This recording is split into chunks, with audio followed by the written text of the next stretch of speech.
Hi guys, in today's video I'm going to be comparing this new light bulb here that says it's a graphene light bulb compared to its counterpart LED bulb. Stay tuned and let's see how they compare.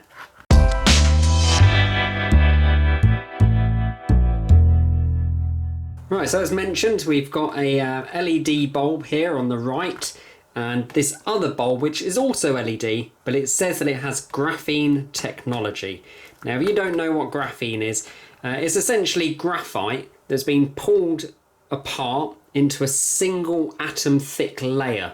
So you basically have this lattice of carbon atoms that are just one atom thick, and apparently it's kind of a super material. It's super conductive, super low resistivity, and essentially if we could make a light bulb filament out of it, it would be apparently really efficient. I don't know the exact numbers, 100% efficient or what, but essentially it's this coined miracle material of tomorrow. So some of the uses for graphene that they've thought of is actually making really thin, really strong cables for things like lifts. Apparently at the moment a lift uses a steel cable and there's a maximum number of steps or number of flights that this lift can run because of the tension on the cable, and the cable will break. So apparently if we could use graphene, it would be much stronger, much lighter, to the point that we might actually be able to build a space elevator, but who knows. One of the other ideas they had for the graphene was to make a light bulb from it.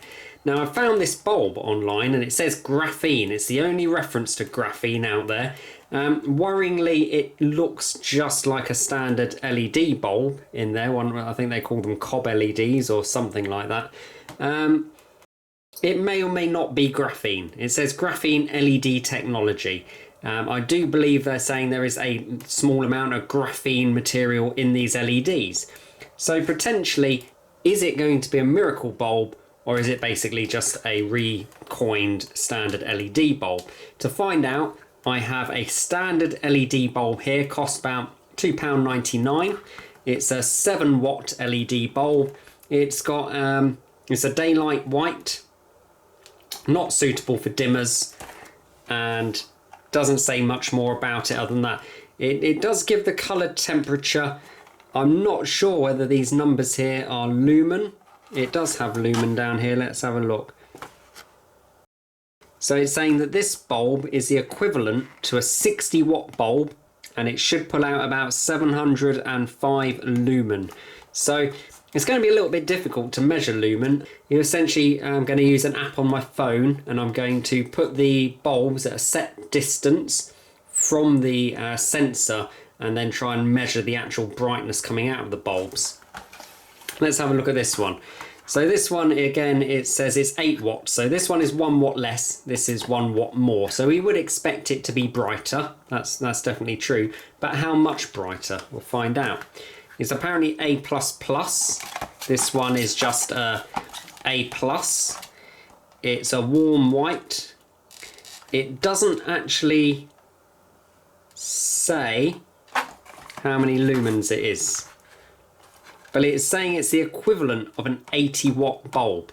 We'll find out. We'll see whether it should be potentially, if this one's equivalent of a 60, this one is equivalent of an 80, it should be about 30% brighter than this one. Who knows?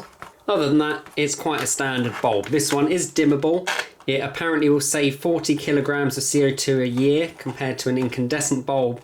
And what does it say about the graphene? It says Nobel Prize winning technology, but doesn't actually give us much more about it other than that. And a 3 years warranty on this bulb. Let's get it out of the pack without breaking it. The unpacking of the bulb, it would be very embarrassing now to smash it. It is glass, so it essentially feels just like a standard incandescent bulb. Let's see if we can get that off without damaging it. There we go. Is it going to roll away? No. Now I do have an ultra rare incandescent bulb here, the one with the wire filament inside. They're very difficult to get hold of now. I'm not sure what wattage this one is. The number is worn off. It's a 100-watt bulb. So this bulb should still be the brightest. This one should be about 80% of the brightness, and this LED in here should be about 60% of the brightness. So we'll get this one out and have a closer look as well. And there we go. So you can see the LED bulb is not glass, it's plastic. Same fitting. We've got, it's much lighter weight as well. And of course you can drop these ones without worrying about breaking them, which is a good advantage to them. Yeah, it's going to be interesting to see. What kind of test can I do on these? Well, first of all, as I say, I'm gonna light them up.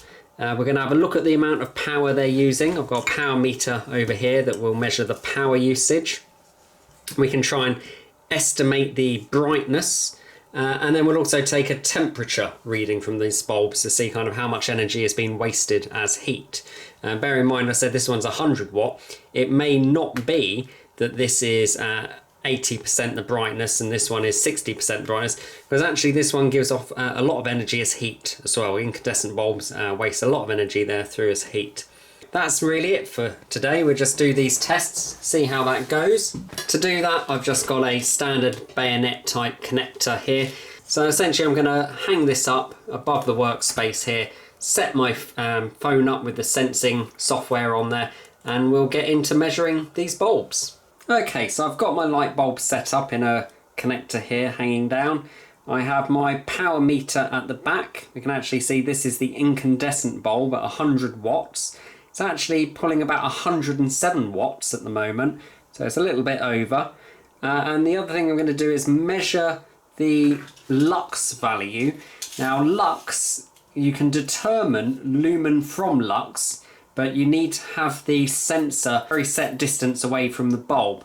Now, it's going to be a little bit too complicated for the scope of this video to actually set that up precisely, but you need to be around 28 centimeters, I think it's slightly less or more than that, away from the sensor. So essentially I've got the kind of the center of the bulb here about 28 centimeters away. I'm going to have my sensor below this, and I'm just going to try and keep the same distance from the sensor and the bulb, and we'll just read the value and compare them using that value. The other thing I'm going to do is actually switch off all my recording lights so that we get a true measurement of just that bulb. So now we have the only light source in this room at the moment is this incandescent bulb. Well, I don't know how accurate it is because I haven't actually calibrated this app and it was the first free app I found. But we've got a value here. It seems quite high to me, but this is the 100 watt incandescent bulb. The 100 watt incandescent bulb we're seeing around about 3,829 lux. Okay, so pretty high, I think. I'll jot that one down so we can do some comparison on that. What's it settled down at? About 3,820, we'll say. There's one more value I want to get before we shut this down, and that is the rough temperature of the bulb. Will we see the thermometer? Yes, we will just about. Well, I'm picking up about 100 and... oh, it's quite hot up there. Very hot. So there seems to be a hot spot there, getting right in onto the incandescent element. It's around about 190 degrees Celsius there. I think that should be the glass. Come down about 126, 130. So if I was to grab hold of that bulb now, it would definitely be hurting. So definitely don't want to be grabbing an incandescent bulb while it's switched on because it will burn you.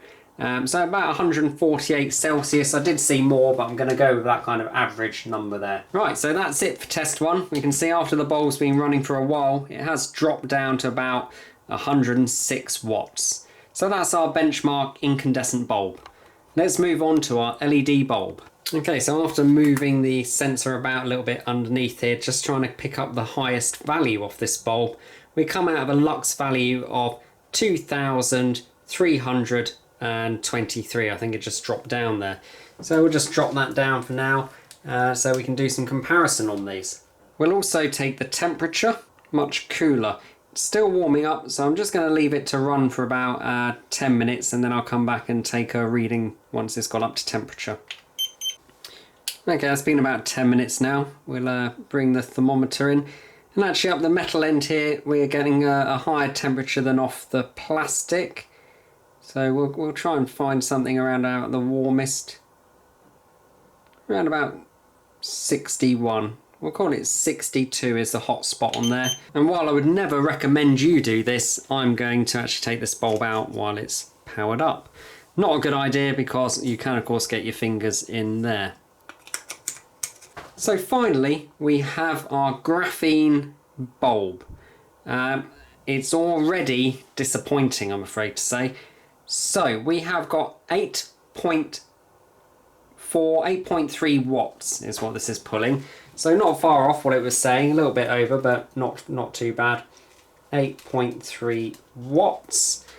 This is the disappointing bit. As we look down at the lux meter, yeah, we're actually seeing about 788 lux, which is quite a bit lower than we'd expect. If you think the other bulb was 2313 lux, this one is 778, which is way under half of the other bulb. Now, what I have noticed is actually the elements, if we look in the reflection here, are pointing out sideways, and we can actually maybe rotate this bulb to see if we can get a bit more out of it. Yeah, we can get a little bit more out of it. So more light is coming out the side of the bulb than is coming out of the end of the bulb. So the light coming out of the end of the bulb, we can get up to about 2000 lux. 2000, we'll be generous and say 2040, 2050 lux. But it is still way under what we'd be expecting. If it's meant to be 1 watt more, and it's okay, so this bulb's been on for a while now, and I'm just trying to get a temperature reading from it, and we can see it is much lower than the others. It's about 45 to 46 Celsius. Now that could be that the bulb is much more efficient and not wasting so much through heat energy, or it could just be that it's inside a vacuum and it's well insulated from getting the heat out. But yeah, we're looking about 40, 46, actually less lux, so quite disappointed in that bulb. Now there could be some inconsistencies in the way we're measuring it, because don't forget the light we're measuring is just coming out from one end. It's also been spread around the room. Possibly this is being spread in a different way and we're actually getting more of the light spread out around the room. But to be honest, if I take a look back, the light itself from the bulb is fairly disappointing. It doesn't look anywhere near as bright. I'm just going to switch this one over.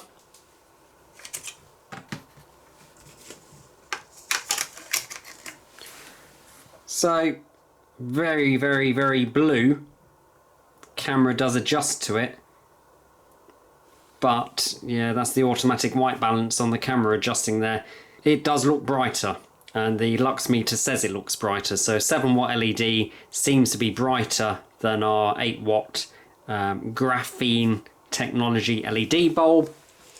And if we go back to the incandescent bulb, which actually,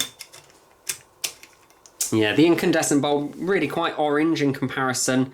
But of course, actually, the brightness is much, much brighter. It is a 100 watt bulb, so it would have been better to use maybe a 60 or 80 watt bulb to compare, but a lot more light coming out of that.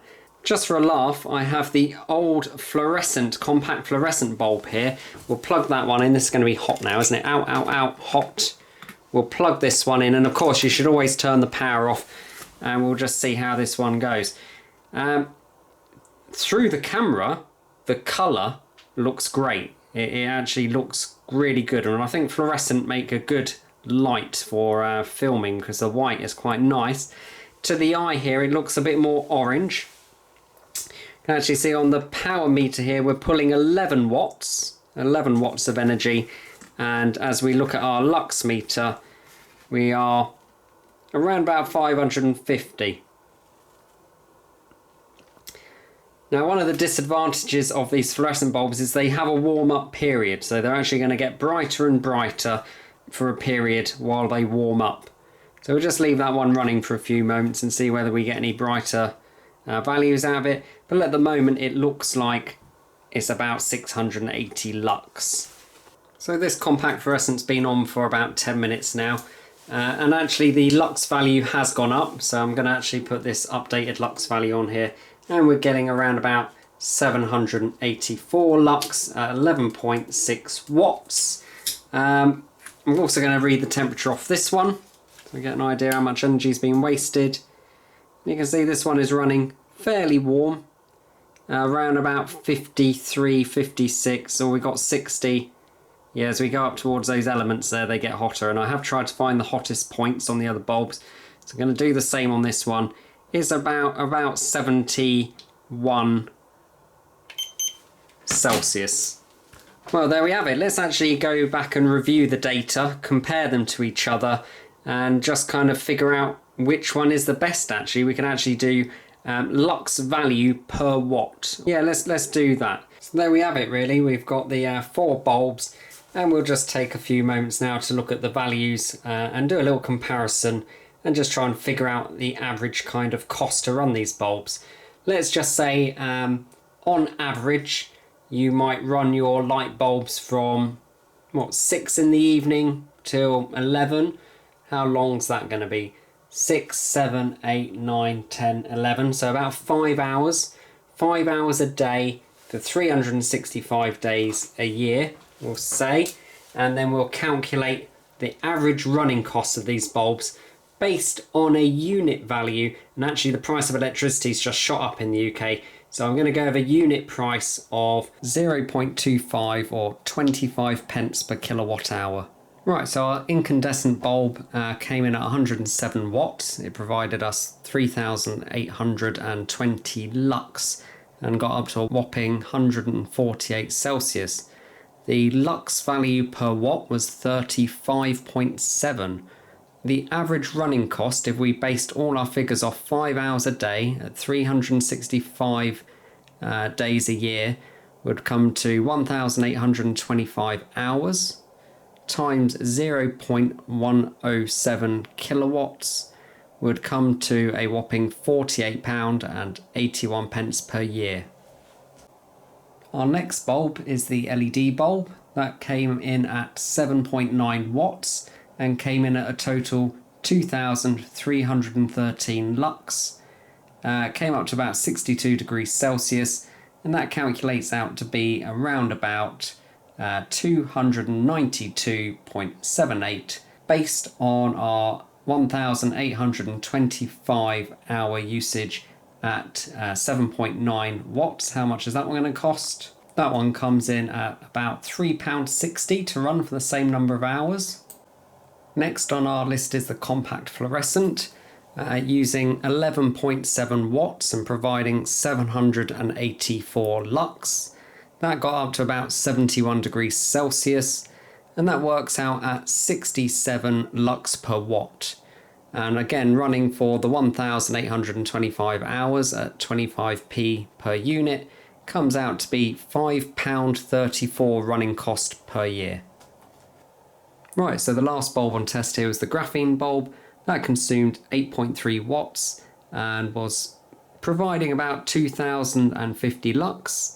If we work that out, that is 246.98 lux per watt, with a yearly consumption compared to the rest of them at £3.79.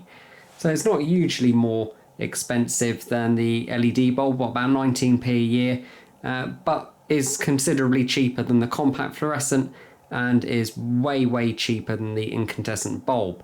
So you're looking at paying £48.81 for one incandescent bulb at a unit price of 0.25 pence per kilowatt. You could be running 10 or more of these other bulbs for that same consumption cost there.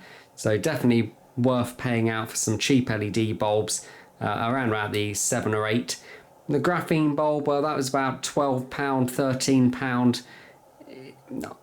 As I say, I don't feel it was as bright. Finally, one last test I'm going to do is I'm going to take these down to the living room, plug them into the light socket in the living room, maybe put something on the wall to have a look at, and we'll have a look at how it looks under the different lights. And I'm also going to place my lux meter at a set place in the room, so I can just take another lux reading off all these bulbs just to see how they perform in a much bigger space. Okay, so I'm in the living room right now. The current bulb in the living room is actually a Philips Hue bulb. I haven't tested that one, but this is kind of a benchmark test for the current light we have. The light is about 2, maybe 3 meters away from this orchid here, and the orchid is against the wall, so you can see the shadow. And currently we're picking up about 3.4 lux. I don't think the sensor on the phone is shaded by the flower, but possibly. But that's a good value to work off, so 3.4 lux. Let's now try this LED bulb that we've been testing.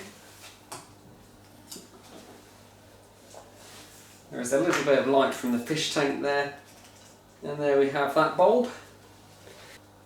So that bulb is slightly brighter. It is coming up as about 3.9, maybe 4 lux. Yeah, so it's settled down about 3.9 lux.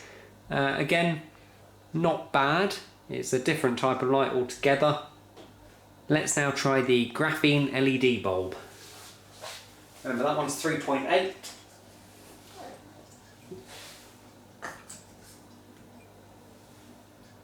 Oh, it's actually better. It is actually better. So this one is coming up at 4.8, and the light looks much warmer. And actually the spread pattern in the room is quite nice as well. So it actually seemed that having this graphene bulb hung from the ceiling, we're getting a much better lighting effect than the other bulbs. I will just kind of take a moment to take this in at about 4.6, and then I'm going to switch back to the Philips Hue bulb, which is the original.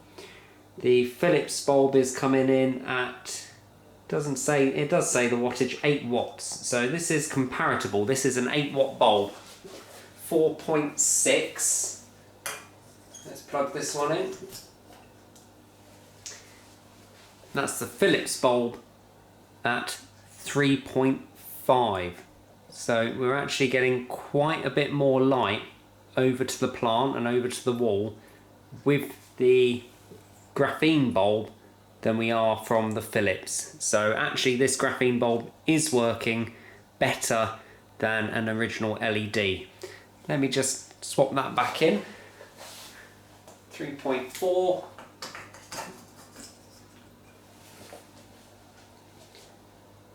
To 4.7. So actually I'm quite happy with that bulb. That's quite a nice looking bulb, and I think that one will stay in the living room for now. Let me just compare it to a Tesco's bulb. So that is also an 8 watt bulb. That one's a Tesco's one, and that's coming up at 2.7. So actually the graphene LED bulb is lighting this room better than the other LED bulbs. So actually graphene has won here.